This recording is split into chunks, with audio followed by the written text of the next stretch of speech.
서울 동대문을 국회의원 장경태입니다. 우리 사회의 불평등 구조는 더욱 심화되고 약자와 취약계층의 시름은 더 깊어지고 있습니다. 한때 젊어서 고생은 사서도 한다고 했습니다. 아프니까 청춘이다며 권장하기도 했습니다. 아프면 환자지 청춘이 아닙니다. 청년은 현재의 일부이면서 미래의 전부입니다. 지금 청년이 소득과 자산을 형성하지 못한다면 미래의 자산 가치는 지탱하지 못하고 붕괴될 것입니다. 부동산, 금융, 일자리, 모든 사회 전방위적으로 나타날 현실입니다. 저는 오늘 대한민국 청년 주도 성장을 제안드리고자 합니다. 이제 대한민국 국회가, 정부가 희망의 사다리를 만들어야 합니다. 총리님 앞으로 나와주십시오. 총리님께서는 문재인 정부 초대 행안부 장관을 역임하셨습니다. 재직 기간 동안 30년 만에 주민 중심의 지방자치법 전면 개정안 추진 및 통과, 포항 지진 신속한 피해 수습, 지역주도형 청년 일자리 발굴 및 지원 확대의 목소리를 내셨습니다. 장관으로서 대한민국의 미래 완전 위해 노력해 주셨던 기억이 있는데 이제 행정 각부를 통할하는 대한민국 총리로서 코로나 위기 극복과 함께 민생 과제 해결에도 노력해 주시리라 기대하겠습니다. 본인이 공정했는지 여부는 차치하더라도 이준석 현상에 대해서 잘 알고 계실 겁니다. 어떻게 생각하십니까? 예, 기성세대 아닐 또 저희 정치하는 사람들이 좀 그동안 책임을 다하지 못한 데 대한 청년 세대들의 무서운 경고라고 그렇게 생각합니다. 네, 문재인 정부의 대표적인 경제 정책이 무엇입니까? 분배 정책이라고 말씀하셨죠. 문재인 정부의 우리 정부의 예. 대표적인 경제 정책. 경제 정책. 예. 이제 그동안 쭉 해왔습니다. 소득 주도 성장, 공정 경제, 또 그러면서 혁신 성장. 요 세 가지가 저희들의 경제적인 기둥이고 축이었죠. 예. 소득 주도 성장의 성과에 대해서 간략히 설명 주시겠습니까?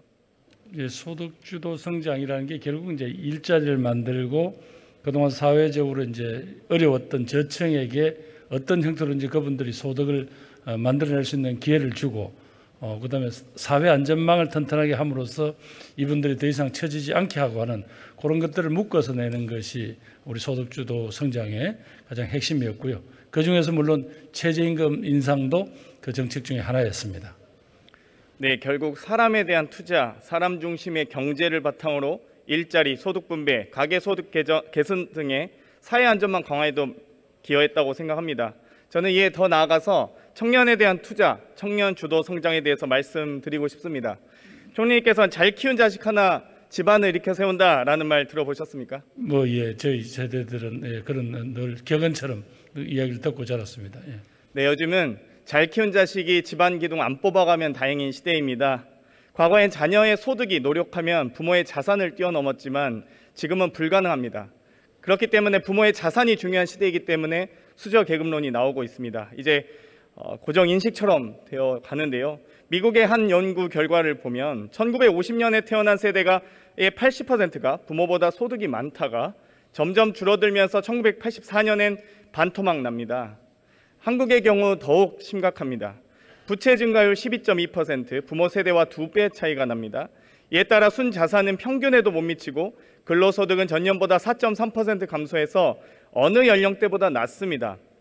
아마 현 청년 세대는 미래의 부모 세대보다 더 가난해질 겁니다. 부채 증가율과 근로소득 격차 어떻게 생각하십니까? 결국 의원님이 지적하신 대로 가장 큰 어떤 멍에는 결국 자산의 양극화일 것입니다. 그리고 최근에 이제 부동산 가격의 폭등 등 이런 부분들이 결국은 다음 세대들로 하여금 어떤 미래의 꿈을 꿀 수 없게 하는 이런 무거운 돌덩어리가 될 것이고 또 그렇기 때문에 그걸 어떻게든 조금이라도 정책적인 격차를 메꿔주기 위한 여러 것들이 아직까지 잘 작동되지 못하고 있는 것 같습니다. 그러려면 또 청년들에게 좋은 일자리를 많이 공급을 해야 되는데 이 역시 만만치 않은 그런 과제인 것 같습니다. 청년 세대의 빈곤은 다음 세대의 빈곤으로 이어질 가능성이 높습니다. 저는 건강한 사회가 되기 위해서 딱 두 가지 원칙만 지켜지면 된다고 생각합니다. 노력에 대한 정당한 보상, 계층 간 이동의 기회, 두 가지 원칙 아니겠습니까? 그렇습니다. 예. 이 두 가지 원칙만 지켜진다면 이 불평등 구조 해결될 수 있다고 생각합니다. 그러기에는 너무 현재 기회의 사다리 또 출발선이 다르다고 생각합니다. 우리나라 65세 고령 인구는 2045년 전체 인구 대비 37%로 일본을 추월할 것으로 전망됩니다. 이는 곧 노년 부양비가 증가한다는 의미입니다. 2020년에 청년 5명이 노인 1명을 부양해 왔지만 44년 뒤에는 청년 1명이 노인 1명을 부양해야 합니다. 급격히 증가하는 이 부양 부담 지탱하지 못할 경우 어떻게 되겠습니까? 정부에선 부양 대책이 있으십니까?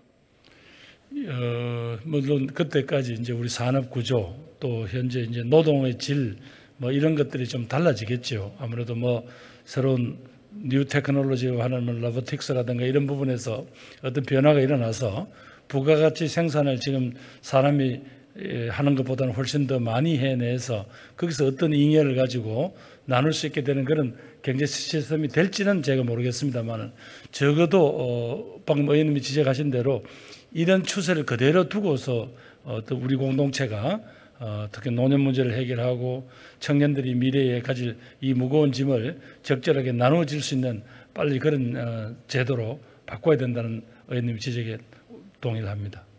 네, 기술의 발전과 노동의 종말, 아마 우리가 닥쳐올 미래에 대해서 준비하는 것이 매우 중요한 것 같습니다. 하지만 그럼에도 불구하고 지금 이 자산과 소득을 충분하게 형성하지 못한 청년 세대가 미래의 주역이 됐을 때, 미래 기성 세대가 됐을 때 부양이 불가능해진 것은 동의하십니까? 예, 그렇습니다. 예. 아마도 이런 준비를 충분하게 하지 못한다면 우리 사회가 가지고 있는 사회 안전망, 국민연금, 고용보험, 의료보험 이런 이 많은 사회 안전망들이 미래 사회에 붕괴될 것이라고 예상하고 있습니다. 이런 부분을 지금부터 준비해야 된다고 생각하는데 동의하십니까? 예, 의원님 말씀하신 대로 그런 모든 지표들이 결국은 현재 기득권을 가진 사람들이 설계해 놓은 것이고 지금까지 유지해 온 것이거든요.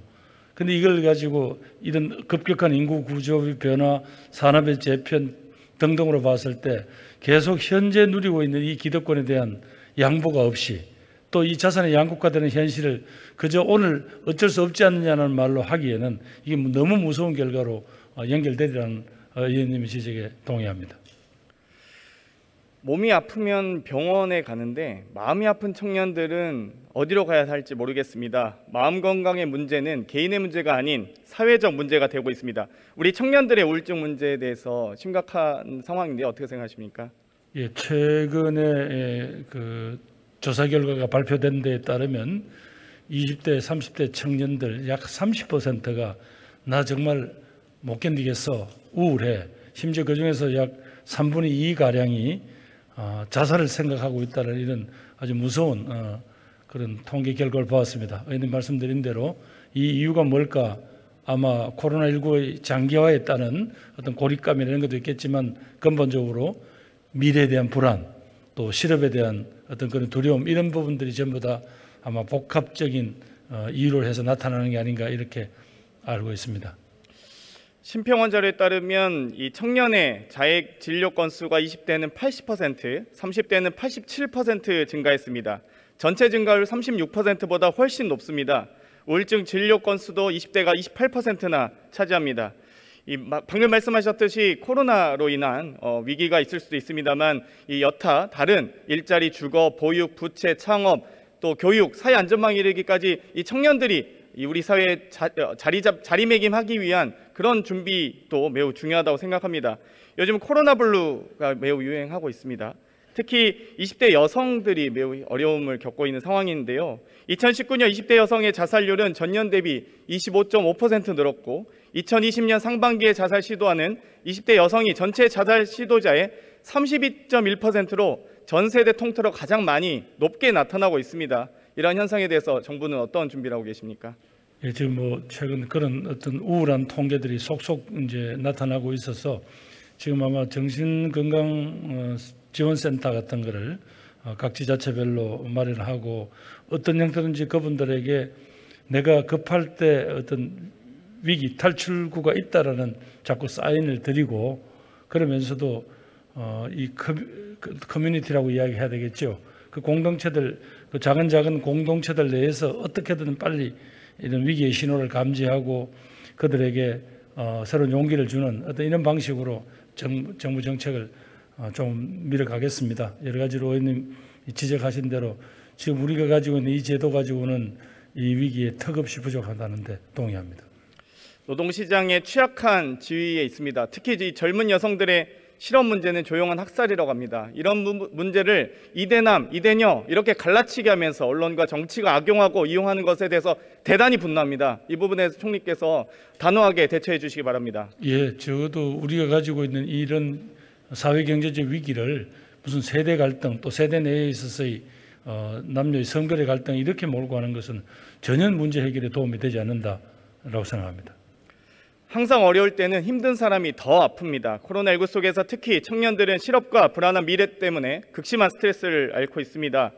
야당에서는 지난주에 발표로 청년 실업률은 현재 10%대 기록 중이라고 했는데 박근혜 정부에서는 사상 최악의 청년 실업률 12.5%를 기록했고 헬조선이라는 말이 처음 등장했습니다.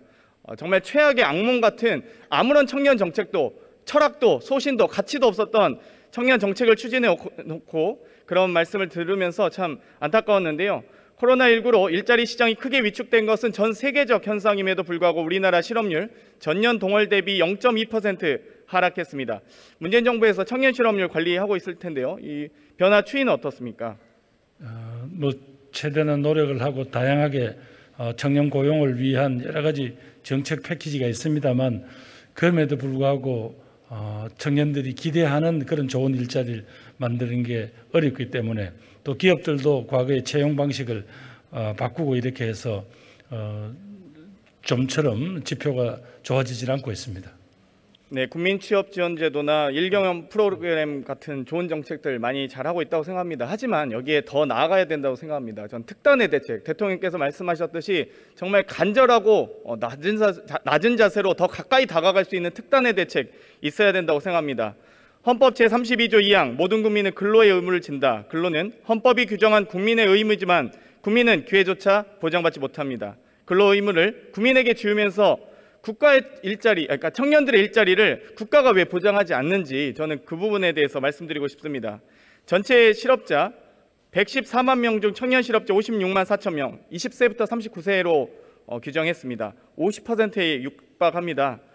과거와 현재를 비교하면 현재 어떻습니까? 추이는 좀 해결되고 있는 과정인가요? 아니면 이런 부분들이 조금 방치되거나 외면받고 있는 건 아닌지 걱정이 되는데요. 방치되는 건 아닌데 하여튼 그렇게 상황이 좋아지는 것 같지는 않습니다. 물론 정부는 다양한 형태로 이 청년 세대들을 어떻게든 간에 왜냐하면 이렇게 장기간 노동시장 내에서 이렇게 소외가 되거나 이렇게 됐을 때 이것이 그 개인의 한때가 아니라 이 일생을 이렇게 어렵게 할 수 있기 때문에 어떻게든 그 연기를 시켜 보려고 지금 하고 있습니다. 있는데도 불구하고 지금 아직도 청년 체감 실업률이 지금 20%를 넘고 있지 않습니까? 그런 점에서 여러 가지로 정부도 바짝 긴장하고 있습니다.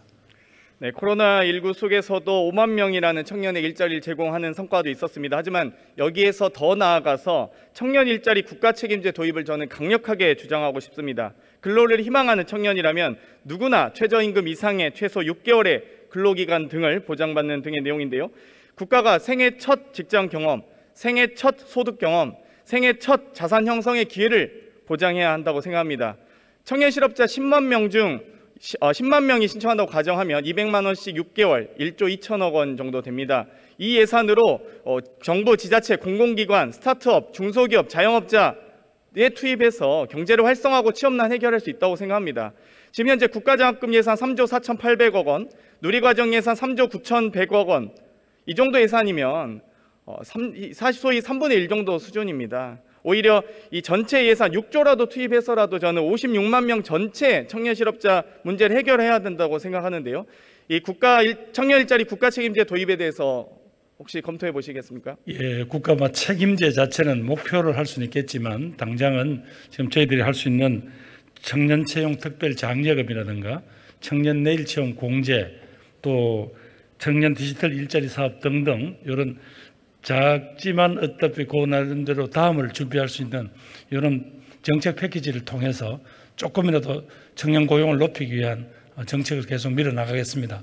그리고 궁극적으로는 이 땅에 난 사람들은 국민으로서 또 노동을 하면서 자아를 실현할 기회를 국가가 책임져야 된다는 의원님의 철학에는 동의를 합니다. 그러나 현재 정책적으로 국가 책임제를 하기에는 아직까지 저희들이 여러 가지 재원이라든가 이런 것들이 아직은 좀 부족한 것 같습니다. 네, 진정성을 가지고 노력하시는 총리님의 노력을 기대하겠습니다. 들어가셔도 좋습니다. 네. 국토부 장관님 앞으로 나와 주십시오.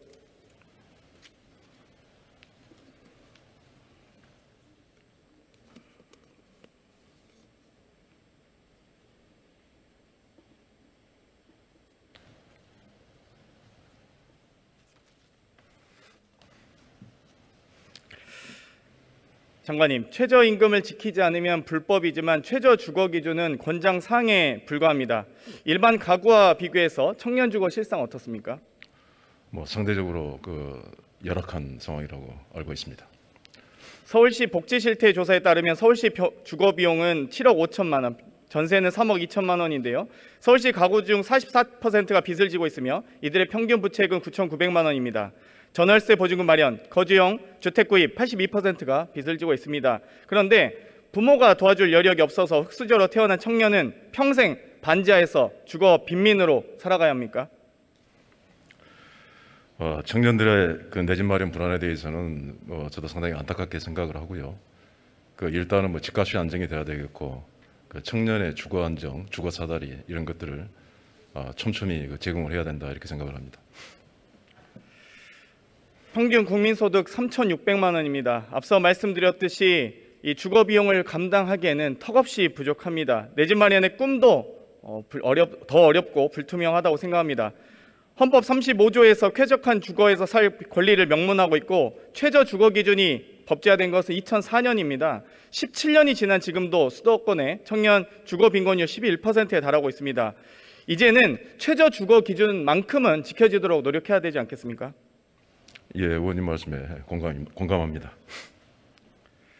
저는 그래서 청년 주거 국가 책임제도 제안 드리고 싶습니다. 여러 가지 제도 형태가 있고 이미 국토부에서 많이 시행하고 있는 것으로는 알고 있습니다만 어찌되었건 이 주거는 생존의 문제이기 때문에 힘든 사람이 찾아오라 신청주의 프로그램이 아닙니다.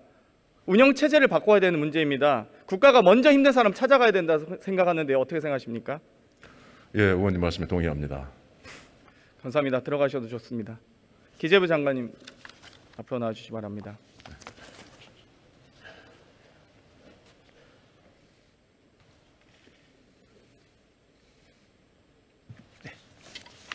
장관님, 부총리님, 네. 국책은행 임금 피크제 직원 1,700명에 이르고 있습니다. 희망퇴직 신청을 받아서 제2의 인생을 설계하는 것이 매우 중요하다고 생각하는데 아직까지 너무 참여가 저조한 것 같습니다. 거기에 대한 대책이 있으십니까? 네, 의원님, 지금 말씀하신 국책은행의 임금 피크제에 따른 인력들의 명퇴가 저는 굉장히 중요하다고 생각을 하는데요. 사실 현장에서는 잘 명퇴 인력 신청이 별로 없는 상황입니다. 활성화가 잘 안 돼 있는 상황이고 저는 그래서 그 문제가 좀 있다고 생각을 합니다. 활성 안 된 이유가 무엇입니까?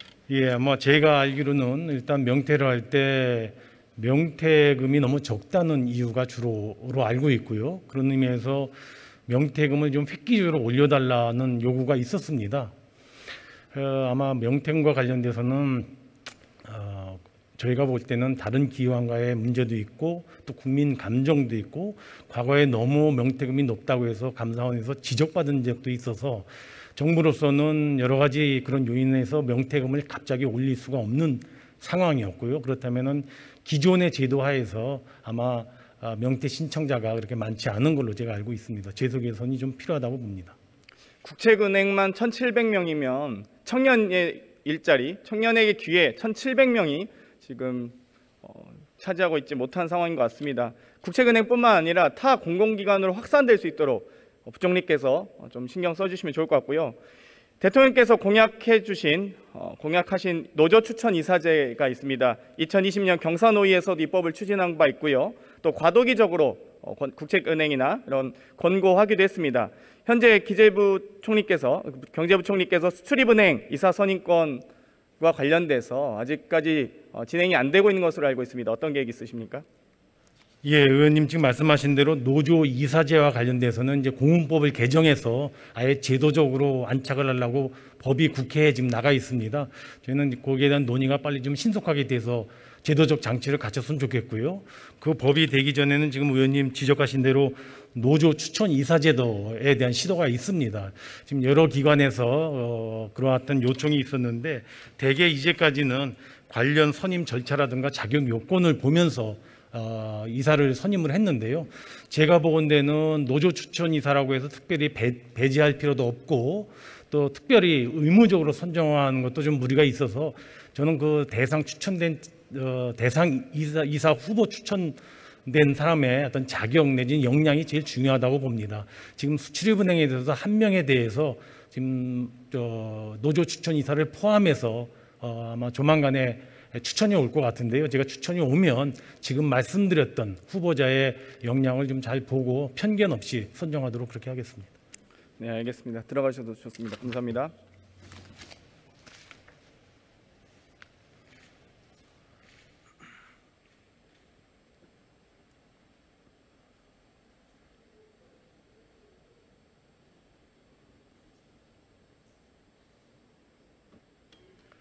존경하는 국민 여러분, 선배 동료 의원 여러분, 청년 문제는 청년 스스로가 주체가 될 수 있도록 만들어야 합니다. 청년 문제는 정책이 부족한 게 아니라 정치가 부족한 겁니다. 청년 문제는 예산이 부족한 게 아니라 의지가 부족한 겁니다. 청년 문제는 내 아이의 문제가 아니라 남 얘기라고 생각한 겁니다. 제가 11년 전 반값 등록금을 공약했을 때 과하다, 지나치다는 얘기를 들었습니다. 2021년 청년 일자리 주거 문제를 과하다, 지나치다고 할 정도로 특단의 대책을 세워주십시오. 많이 좋아졌지라고 이야기하지 말고 지금 당장 바로 오늘 시작해 주십시오. 지속 가능한 대한민국의 미래를 위해서 지금 당장 바로 오늘 시작해 주십시오. 오늘도 8,720원의 최저시급 알바로 버티며 살아가고 있는 청년들, 오늘도 2평도 안 되는 고시원에서 웅크리고 있을 청년들, 오늘도 취업 자소서를 쓰며 50번 광탈의 슬픈 청년들, 오늘도 내일이 두려워 잠 못 이루고 있을 청년들에게 2021년 대한민국 국회가 희망을 만들어 주십시오. 감사합니다.